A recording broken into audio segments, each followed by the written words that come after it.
Good evening everyone, my name is David Carver, and this is Commercial Review. Today I'm going to be looking at two advertisements that have come out this year. The first is for the Mercedes Benz. It's a long-form advertisement that showed during the Super Bowl featuring Willem Dafoe as the devil. And the second is for the new Kia that features the original Kia hamsters getting something of a makeover to the tune of Lady Gaga's Applause.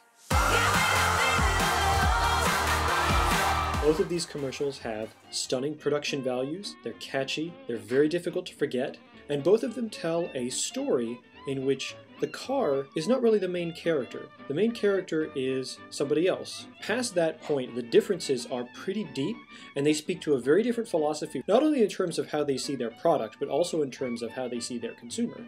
Let's start with the Kia commercial featuring the three hamsters. The first time I saw this commercial, I was struck by how fun and how really engaging it was. I like to think of myself as a pretty rational, level-headed human being. But if the internet has taught us anything over the last 10 years, it's that pictures of cats eating oversized cupcakes, or videos of dogs in coats chasing lasers, or long-form advertisements featuring hamsters will turn anyone's head, no matter how intelligent or cool-headed. There are a lot of advertisements where within the first 5 seconds, you pretty much know if you're going to spend your time indulging in what the advertiser has to say. This was not one of those times. I really wanted to see what was going to happen to these hamsters. Unfortunately, and this is my complaint about a lot of car commercials, when you do something like a renovation, you really have only two choices. Either you can make the car look really different, which is what happened with the original horrible boxy Nissan when it came out. At least they were doing the right thing. They said this is going to be totally new, and it was, and it sucked. Or, number two, you can slick things up, you can make things a little different, you can give things better lines, or you can put different colors on it, but essentially you don't mess with the original product. The problem with that is that in a commercial in which the highlight is the visual aspect, if you have this guy doing all the designs, he's carving, he's scraping, he's thinking to himself, how can I make this better? If the end result is just a green Kia that kind of looks like the Kia that we've seen before, it doesn't really punch the point that you've been making the entire rest of the commercial by showing fat hamsters turn into the three blind mice. They're not hamsters anymore. They're mice, or squirrels without tails. The second issue I had with this commercial was in how it viewed the consumer. There's an element of, look at how cool we are, wouldn't you like to be part of this club too? I don't have a problem with it. I think that's a very effective advertising technique. I just think that it was a very poor decision to unite this particular ad campaign with the song Applause by Lady Gaga. If you read the lyrics to Lady Gaga's Applause, beyond a few token nods to things like craft and artistry, it's pretty clear that the only thing she's really concerned about is having people applause for her, which in the music industry, not the music volunteer organization, means give me your money. I could be up here in a popcorn dress singing something that you will never understand, but maybe it has something to do with pop culture. You won't care, and I won't care, as long as you give me money and I get applause.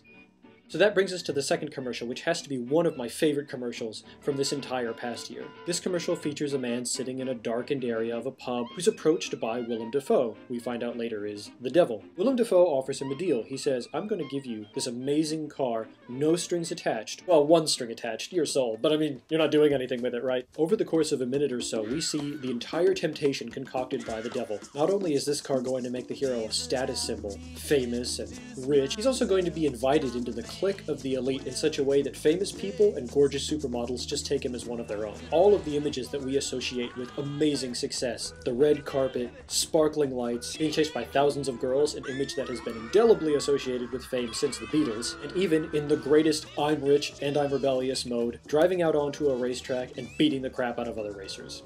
Now this impressed me about the commercial. It could have stopped there. It could have just said, you know what? Yeah, maybe it's worth it to sell your soul for a Mercedes Benz. But it doesn't stop there. The guy looks out the window and he sees a billboard that's just being put together. One flap of the billboard comes down and reveals how cheaply you can get the particular car that the devil is offering. The young hero looks at the devil and says, thanks, I think I got this. At which point, the devil evaporates in a puff of smoke. This is so great because on the one hand, this is an amazing club that only a few people get to join, and it's awesome. You would pretty much have to do a deal with the devil to get into it. On the other hand, what's this? you can join this club for the very low price of whatever thousands of dollars it is for this car. Another great thing about this advertisement, and one of the reasons it's, again, better than the Kia advertisement, is that both of the songs that have been featured for this video, the original Sympathy for the Devil by the Rolling Stones, and the new song, which I can't find, something along the lines of everybody gotta do your thing, everybody wants to do your thing, something about doing your thing. Both of these songs are, by a mile, better than Applause. Applause is catchy, but it's just not this good.